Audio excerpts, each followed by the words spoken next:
I welcome you all to this channel. जैसा आप जानते हैं, इस चैनल पर आपको इकोनॉमिक सब्जेक्ट से रिलेटेड वीडियोस मिलती हैं, जिसमें क्लास 9th, 10th, 11th और 12th सीबीएसई बोर्ड की कंप्लीट सिलेबस वीडियोस अवेलेबल होती हैं। इन सभी वीडियोस को फ्री ऑफ कॉस्ट पढ़ने के लिए आपको ये चैनल सब्सक्राइब करना है, तो आप इसे सब्सक्राइब करें और साथ में बेल आइकन का जो बटन है उसे भी दबाएं, ताकि जो भी लेटेस्ट वीडियोस इस चैनल पर अपलोड होती है वो आप तक पहुंच सके। आप अपनी जो फीडबैक है उसको भी कमेंट सेक्शन में लिखकर ज़रूर भेजें, ताकि आपकी रिक्वायरमेंट के हिसाब से कंटेंट को और बेटर किया जा सके। Thank you. I welcome you all in this class. Topic for discussion in this class is poverty as seen by the social scientist. जो सोशल साइंटिस्ट है वो पॉवर्टी को किस तरह से देखते हैं, किस तरह से डिफाइन करते हैं, इस चीज़ के बारे में हम इस क्लास में डिटेल में डिस्कस करेंगे। तो आइए समझते हैं कि पॉवर्टी को सोशल साइंटिस्ट किस तरह से देखते हैं, या उनके नज़रिए में कौन कौन से ऐसे पैरामीटर हैं जो पॉवर्टी को डिसाइड करते हैं। तो जैसा कि आप पहले ही पढ़ चुके हैं कि जो इंडिया में पॉवर्टी लाइन डिसाइड होती है वो कंजम्पशन एक्सपेंडिचर पर बेस्ड होती है, अर्थात उसे हम कैलोरी बेस में भी माप सकते हैं। जैसा कि आपने पढ़ा है कि ग्रामीण क्षेत्रों में अगर किसी व्यक्ति को 2400 कैलोरी पर डे उसको मिलता है अपने फूड इनटेक से, तो वो गरीब नहीं है, अर्थात उसकी रिक्वायरमेंट है 2400 कैलोरीज की। और शहरी क्षेत्रों में जो कैलोरी कंजम्पशन रिक्वायर्ड है वो है 2100। तो ये कंजम्पशन पॉइंट ऑफ व्यू से इस तरह से हम इसको देखते हैं। दूसरी तरफ जैसे 2011 के डाटा के अकॉर्डिंग अगर एक व्यक्ति महीने में 816 रुपीज़ खर्च कर सकता है, तो फिर वो ग्रामीण क्षेत्रों में गरीब नहीं माना जाता। और इसी तरह अगर शहरी क्षेत्रों में एक व्यक्ति एक महीने का 1000 रुपया खर्च कर सकता है, तो वो भी गरीब नहीं माना जाता है। तो इस तरह से एक तरीका ये है पॉवर्टी को डिसाइड करने का कि हम व्यक्ति की इनकम या उसके कंजम्पशन के पॉइंट ऑफ व्यू से कुछ कट ऑफ पॉइंट्स डिसाइड करते हैं और उसके हिसाब से ये देखते हैं कि कौन गरीब है और कौन गरीब नहीं है। लेकिन जो सामाजिक जो वैज्ञानिक हैं, जो समाज शास्त्री हैं, वो पॉवर्टी को सिर्फ इसी नज़रिए से नहीं देखते हैं, बल्कि उनके अनुसार पॉवर्टी के इंडिकेटर जो हैं वो और भी बहुत सारे होते हैं। So let us discuss it one by one. तो सबसे पहला जो पॉइंट है इनकम और कंजम्पशन के अलावा, वो है आपका इलिटरेसी लेवल, तो अनपढ़ता, अशिक्षा। तो देखो, जो व्यक्ति शिक्षित नहीं होगा तो नेचुरली है कि वो अपनी लाइफ में ज़्यादा अच्छे से प्रोग्रेस नहीं कर सकता, क्योंकि शिक्षा जो है वो इंसान को बहुत सारा ज्ञान देती है और उसको अप्लाई करके व्यक्ति अपने लाइफ में बहुत आगे निकल सकता है। एक गरीब आदमी है, पहले से ही गरीब है, जिसके पास कम आमदनी है, रिसोर्सेज है नहीं, अब साथ में इलिटरेसी भी है, अनपढ़ता भी है। तो अनपढ़ता होगी तो फिर नेचुरली है कि वो लाइफ में आगे नहीं बढ़ सकता। जैसा कि आपने पिछली जो कहानी थी स्टोरी ऑफ विलेज पालमपुर, उसमें आपने देखा था कि बिलास जो था वो अनपढ़ हो रह गया था, उसके माँ बाप भी अनपढ़ थे। तो आपने देखा कि उसके जीवन स्तर पर किस तरह का बुरा प्रभाव उससे पड़ा था। तो अशिक्षा जो है वो गरीबी को जन्म देती है। जब लोग अशिक्षित रहते हैं तो उनके गरीब होने के चांसेस बढ़ जाते हैं। अगला पॉइंट है lack of general resistance due to malnutrition. तो ये बहुत सारे जो हम इंडिकेटर्स जो पढ़ रहे हैं, तो ये सबका एक कलेक्टिव रोल होता है, किसी एक का रोल नहीं होता है गरीबी को बढ़ाने में। इन सभी का एक कलेक्टिव रोल होता है। जैसे इलिटरेसी का अपना रोल है, अशिक्षित होगा आदमी तो फिर उसके चांसेस बढ़ जाएंगे कि वो गरीब रहेगा। इसी तरह से मेल न्यूट्रिशन होगा, कुपोषण का शिकार होगा, तो उसका स्वास्थ्य सही नहीं होगा। जब हेल्थ सही नहीं होगी तो फिर नेचुरली है कि वो ज़्यादा अच्छे से प्रोडक्टिव काम नहीं कर सकता है, वो परेशान रहेगा। जिस तरह से अक्सर आप देखते हैं, बहुत सारे लोग हॉस्पिटल्स में वही आते हैं जिनका जिनको न्यूट्रिशन प्रॉपर नहीं मिलता है। मतलब ऐसा नहीं है कि बाकी लोग नहीं आते हैं, बाकी कई तरह की और बीमारियां भी होती हैं लोगों को, लेकिन ज़्यादातर लोग हॉस्पिटल्स के चक्कर वो काटते हैं जो कुपोषण का शिकार होते हैं, क्योंकि वो बार बार जो है वो बीमार हो जाते हैं। तो ऐसे लोग भी, क्योंकि उनका स्वास्थ्य सही नहीं है, तो फिर वो ज़्यादा प्रोडक्टिव काम नहीं कर पाएंगे, ज़्यादा आमदनी नहीं कमा सकते हैं, तो लाइफ में वो पीछे रह जाते हैं। यानी वो भी गरीबी रेखा के नीचे जीते हैं या उसके आसपास जीते हैं, उनका जीवन स्तर भी अच्छा नहीं बन पाता है। अगला पॉइंट भी लगभग सेम है, lack of access to health care. अगर हेल्थ केयर फैसिलिटीज अच्छी नहीं होंगी तो फिर लोग ट्रीटमेंट नहीं करवा पाएंगे अपना।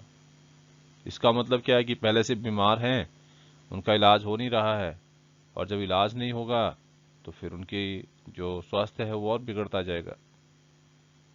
जैसे कि आपने पिछली कहानी में पढ़ा था, किसी स्टोरी में जो है एक व्यक्ति के जो फादर थे उनको टीबी हो गई थी, उसका ट्रीटमेंट नहीं करा पाए, हेल्थ केयर फैसिलिटी नहीं थी, तो फिर उनकी मृत्यु हो गई। उनकी मदर को भी सेम बीमारी लगी थी, एक कहानी में आपने पढ़ा है अपने पिछले चैप्टर में। तो हेल्थ केयर जब फैसिलिटीज नहीं होती हैं तो उसका जीवन पर बहुत बुरा नकारात्मक प्रभाव पड़ता है। इसी तरह से लैक ऑफ जॉब अपॉर्चुनिटीज, जब नौकरी के अवसर नहीं होंगे, नौकरियां कम होंगी, जॉब्स नहीं होंगी, तो फिर व्यक्ति काम कहाँ करेगा, पैसा कैसे कमाएगा। तो जब लैक ऑफ जॉब अपॉर्चुनिटीज हो तो इनकम नहीं आएगी। जैसा कि आपने शिव रमन की कहानी पढ़ी थी, उसमें उसको कभी कभी काम मिलता है, वर्ष में कुछ महीने काम मिलता है, और उसमें भी पर डे उसको 160 रुपीज मिलता है। बहुत ही कम आमदनी उसके पास आती है, क्योंकि लैक ऑफ जॉब अपॉर्चुनिटीज है। अब जब काम नहीं होगा तो बेरोजगारी होगी, और बेरोजगारी होगी तो गरीबी तो होगी होगी। इसी तरह से जो नेक्स्ट इंडिकेटर है वो है lack of access to safe drinking water. अगर पीने के पानी की, साफ पानी की व्यवस्था नहीं है, सेफ ड्रिंकिंग वाटर नहीं है, जो पीने लायक पानी है अगर वो नहीं है, तो फिर क्या होगा, व्यक्ति अनसेफ वाटर पिएगा जो स्वास्थ्य के लिए सही नहीं है, और ऐसा पानी पिएगा तो उसके स्वास्थ्य पर बुरा प्रभाव पड़ेगा, उसकी हेल्थ सही नहीं रहेगी,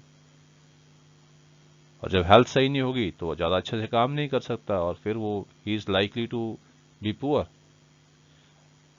इसी तरह से लैक ऑफ एजुकेशनल फैसिलिटीज,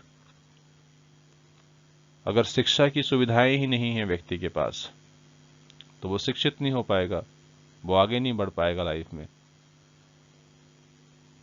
इसलिए वो पीछे रह जाएगा जिंदगी में, वो गरीबी में जीने के लिए मजबूर रहेगा।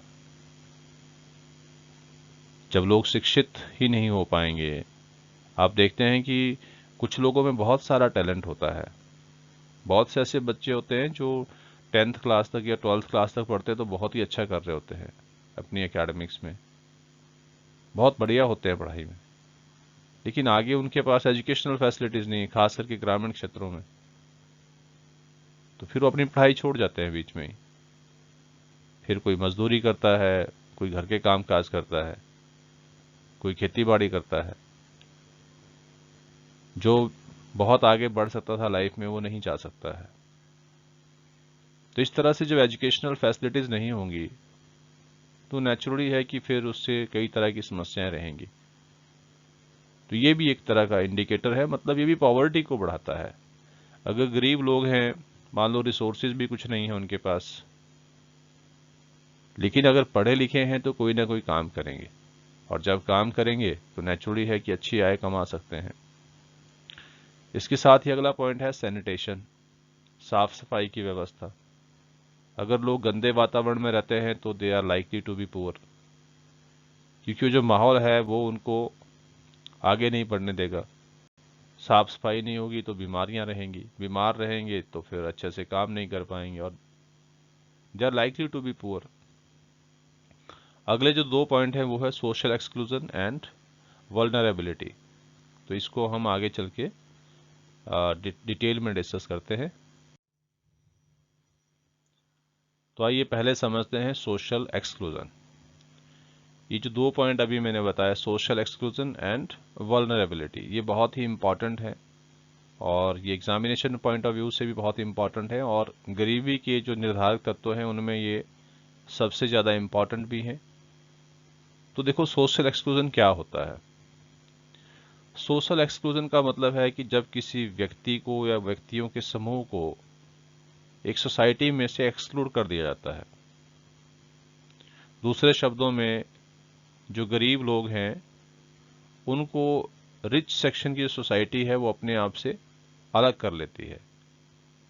जैसे आपने स्टोरी ऑफ विलेज पालमपुर में देखा था कि गांव में कुछ लोग ऐसे हैं जिनके पास अच्छे मकान थे, अच्छी ज़मीन थी, और वो काफ़ी प्रोस्पर्स थे। लेकिन दूसरी तरफ कुछ लोग ऐसे भी थे जो गांव के कोने में बाहर की तरफ रहते थे, उनके पास कच्चे मकान थे, और बिजली की या बाकी जो व्यवस्थाएं थी उनके पास थी नहीं। तो अब जब लोगों को एक ऐसी सोसाइटी से एक्सक्लूड कर देते हैं कि जो संपन्न है, तो एक्सक्लूड करने का मतलब क्या है कि जब उस व्यक्ति को उस समाज में रहने नहीं देंगे, या उसके साथ उनका जो एक बर्ताव है वो अलग तरीके का रहेगा, तो फिर वो किसके साथ रहेगा? He is likely to be with the poors only. तो फिर गरीब लोगों का अपना एक समूह बन जाता है, सभी गरीब एक साथ रहेंगे इकट्ठे, और पुअर सराउंडिंग में रहेंगे।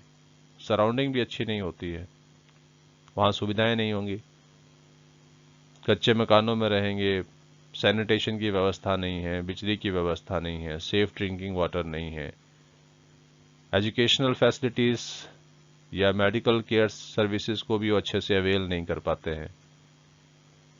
तो फिर जब व्यक्ति एक मेन सोसाइटी से बाहर निकल जाता है तो उसको ज़िंदगी में आगे बढ़ना मुश्किल होता है। आप इमेजिन करिए कि एक बच्चा है वो गरीब लोगों के बीच में ही रह रहा है, या गरीब बच्चे हैं वो एक दूसरे को ही के साथ ही रहते हैं, तो उनका थॉट प्रोसेस लगभग वैसा ही होगा। लेकिन अगर पढ़े लिखे लोग एक साथ और अनपढ़ लोग एक साथ रहते हैं तो फिर अनपढ़ लोगों में भी एक मोटिवेशन मिलती है कि नहीं, पढ़ना चाहिए, पढ़ने से जीवन में सुधार आता है। इसी तरह से अगर आदमी अच्छी सोसाइटी में उठता बैठता है तो दूसरे लोगों को देखकर उसके मन में एक अच्छा प्रभाव पड़ता है, वो अपने लाइफ में इम्प्रूवमेंट करने की कोशिश करता है। लेकिन जब सोशल एक्सक्लूजन कर दिया जाता है व्यक्ति का, तो फिर he is likely to be poor only, क्योंकि उसके पास कोई मोटिवेशन नहीं है।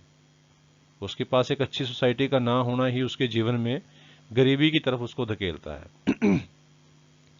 सो सोशल एक्सक्लूजन का मतलब क्या है? When the poors have to live with other poor people in the poor surrounding, कि जब गरीब लोगों को दूसरे गरीब लोगों के साथ गरीबी में ही जीना पड़ता है, पुअर सराउंडिंग में रहना पड़ता है, उसको हम सोशल एक्सक्लूजन कहते हैं। और सोशल एक्सक्लूजन में लोगों को सोसाइटी से एक्सक्लूड कर दिया जाता है। उसके कारण क्या होता है? गरीबी पैदा होती है, क्योंकि पहले से लोग गरीब हैं। अब अगर अच्छी सोसाइटी में उनको उठना बैठना होता, या सुविधाएं उनको मिलती, जो बेनिफिट बाकी लोग इंजॉय कर रहे हैं अगर उनको भी मिलते, तो फिर उनमें उनके जीवन में एक सुधार आता है। तो ये जो सोशल एक्सक्लूजन है ये कारण भी है गरीबी का और उसका परिणाम भी है। तो कारण कैसे और परिणाम कैसे है? सोशल एक्सक्लूजन क्यों होता है? क्योंकि व्यक्ति गरीब है या वो पढ़ा लिखा नहीं है या जो भी समस्या उसके साथ है उसको लोग एक्सेप्ट नहीं करते हैं। वो एक कारण है कि गरीब है, इसको बाहर निकाल दो यहाँ से। जैसे आप देखते हैं कि कोई पॉश एरिया हो कोई शहरों में, और वहाँ बीच में कोई झोंगी झोपड़ी बना के रह सकता है क्या? नहीं। उसको लोग उठाएंगे, वहाँ से बाहर भेजेंगे कि भाई ठीक है, वहाँ पे जाओ कि अपनी झोपड़ी बनाओ जहाँ बाकी झोपड़ियाँ हैं। तो कारण है ये कारण हुआ। और परिणाम क्या हुआ? क्योंकि वो सोशल एक्सक्लूडेड है तो फिर वो नेचुरली है कि उसको जो है वो मतलब एक मोटिवेशन नहीं मिलेगी उस सोसाइटी से एक्सक्लूड होने के बाद। तो अगर हम इंडिया में सोशल एक्सक्लूजन के एग्जाम्पल की बात करें तो जो हमारे देश में बहुत लंबे समय से जो कास्ट सिस्टम चलता आया है, जिसमें कुछ कास्ट को अपर कास्ट और कुछ को लोअर कास्ट माना जाता है, तो यूजुअली आप देखते हैं कि जो लोअर कास्ट के लोग हैं वो विलेज के किसी एक कोने में वो रहते हैं, और क्योंकि सभी एक ही स्टैंडर्ड के लोग हैं तो वो एक दूसरे से कुछ सीख नहीं पाते हैं और लाइफ में आगे बढ़ने के चांसेस उनके कम हो जाते हैं। तो जैसा कि आप इन पिक्चर्स में भी देख रहे हैं, ये दिखा रहे हैं कि जैसे एक ग्रुप है लोगों का, और ये लोग यहाँ पर एक ग्रुप में हैं, लेकिन एक व्यक्ति है जो सोशली एक्सक्लूडेड है, ये बिल्कुल साइड में है बाहर। ऐसे ही जैसे ये कुछ बच्चे हैं, ये 4 बच्चे हैं, एक साथ ये चीज़ों को शेयर कर रहे हैं, एंजॉय कर रहे हैं, but one child is excluded. अभी जो एक बच्चा है ये एक्सक्लूडेड है एक तरह से, मतलब he is not learning anything, और he is not enjoying the company of these children. तो ये भी एक सोशल एक्सक्लूजन का एग्जाम्पल हो सकता है। सिमिलरली जैसे आप यहाँ देख रहे हैं कि बहुत सारा ग्रुप है लोगों का, ये एक जैसी सोसाइटी के लोग हैं, लेकिन इसमें एक व्यक्ति जो बीच में आप देख रहे हैं कि वो एक ऐसा व्यक्ति है जो शायद इनकी सोसाइटी का नहीं है, मतलब इनके स्टैंडर्ड का नहीं है, then he is socially excluded. तो सोशल एक्सक्लूजन जो है वो गरीबी को जन्म देता है। इसको एक बार रिकैप करते हैं। जब किसी भी व्यक्ति को या व्यक्तियों के समूह को एक अच्छी सोसाइटी से एक्सक्लूड कर दिया जाता है तो उसके जीवन में सुधार आने के चांसेस बहुत कम हो जाते हैं। व्यक्ति भले ही गरीब हो, लेकिन अगर वो संपन्न लोगों को देखता भी है तो उसके जीवन में एक मोटिवेशन मिलती है उसको कि अच्छा, जीवन में मतलब ऐसे घर बार होने चाहिए, इस तरह की लाइफस्टाइल होना चाहिए, या इस तरह की इनकम होनी चाहिए, और बच्चे शिक्षित होने चाहिए। Then he thinks very positive and he dreams high. लेकिन जब ये चीज़ें नहीं हैं तो फिर नेचुरली है कि वो एक ऐसी सोसाइटी में रह रहा है जहाँ पहले से गरीबी लोग रह रहे हैं। गरीब लोग एक ही सोसाइटी में रहते हैं तो उनको एक दूसरे से सीखने को भी कुछ नहीं मिलता है, तो अल्टीमेटली ये गरीबी बढ़ती जाती है। नेक्स्ट जो पॉइंट है वो है वल्नरेबिलिटी, असुरक्षा। विशेष परिस्थितियों में जब कोई व्यक्ति ज़्यादा असुरक्षित होता है उसको हम कहते हैं वल्नरेबिलिटी। व्हेन इंडिविजुअल्स और group of people are more prone to specific problems, this is known the vulnerability. कुछ ऐसी स्थितियां होती हैं, ऐसी समस्याएं आती हैं जिनमें कुछ लोग ज़्यादा प्रभावित होने के उनके चांसेस होते हैं। एग्जाम्पल के लिए जैसे अभी कोरोना काल में आपने देखा कि जब इंडिया में लॉकडाउन अनाउंस किया गया तो देश भर में जो लाखों मजदूर अलग अलग क्षेत्रों में रह रहे थे अपने घरों से काफ़ी दूर, अब ऑल ऑफ सडन जो है मजबूरी में पब्लिक ट्रांसपोर्ट को बंद करना पड़ा, रेलवे को बंद करना पड़ा, बसेस को बंद करना पड़ा। तो कुछ लोगों ने तो जैसे तैसे कुछ व्हीकल्स मैनेज किए, लेकिन majority of the people those who are living in the far of places, उनको पैदल ही अपने घरों की तरफ जाना पड़ा। मतलब लॉकडाउन से सबसे ज्यादा प्रभावित ये लोग हुए।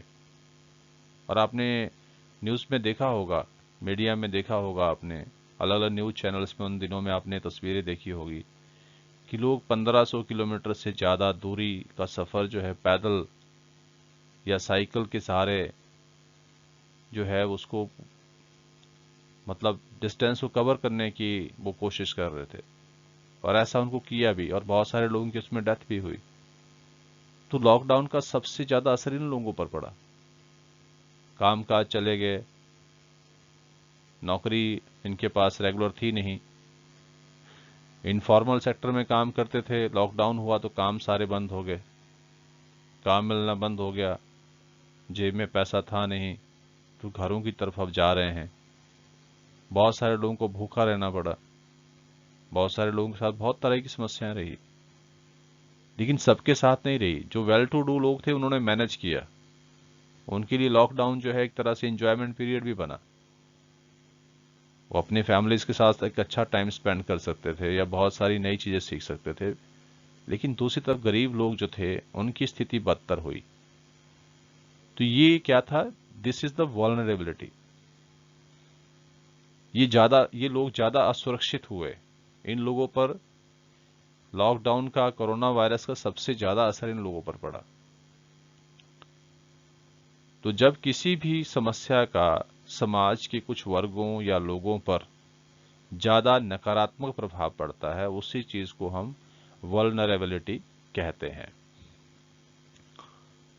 उसमें समाज के कुछ लोग ज्यादा असुरक्षित हो जाते हैं, ज्यादा उनके गरीब होने के चांसेस बढ़ जाते हैं।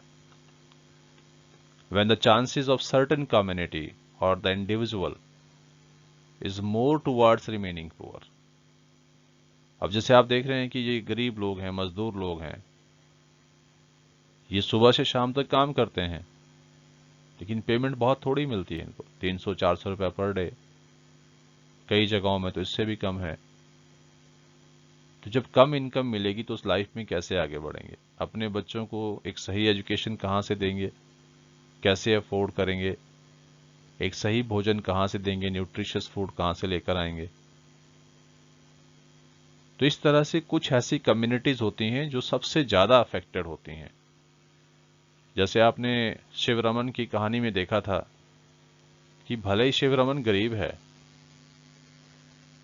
सारा का सारा परिवार उससे अफेक्टेड है, लेकिन उसमें उसकी मदर, उसकी सिस्टर और उसकी बच्चियां ये ज्यादा अफेक्टेड थी।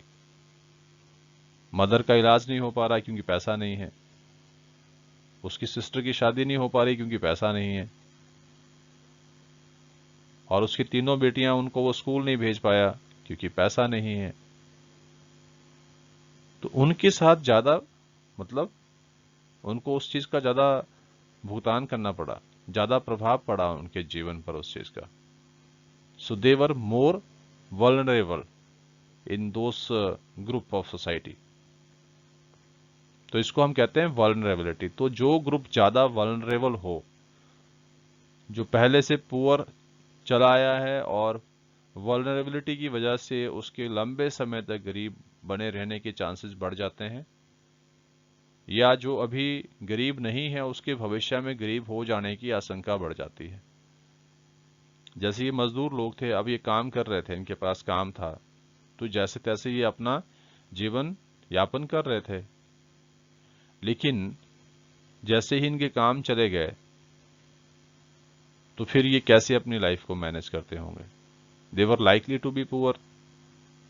वो गरीबी रेखा के नीचे आए होंगे इनमें से बहुत सारे लोग, क्योंकि अर्निंग बंद हो गई। तो इस तरह से जो वल्नरेबिलिटी है वो भी व्यक्ति को प्रभावित करती है, उसके जीवन को प्रभावित करती है, उसको और ज्यादा गरीब बना देती है। तो ये ऐसे इंडिकेटर थे जो सामाजिक वैज्ञानिकों की दृष्टि में गरीबी का निर्धारण करते हैं, ना केवल आय और कंजम्पशन। वो तो सिंपली एक पैरामीटर है कट ऑफ पॉइंट डिसाइड करने का, लेकिन ये सारे फैक्टर्स जो हमने पढ़े ये सभी गरीबी को बढ़ाते हैं, और इन सब का गरीबी में अपना कंट्रीब्यूशन रहता है। I hope that you like this content. So dear students, if you find this content meaningful and helpful to you, then please share it to other students also, so that they can also be benefited from this. Thank you.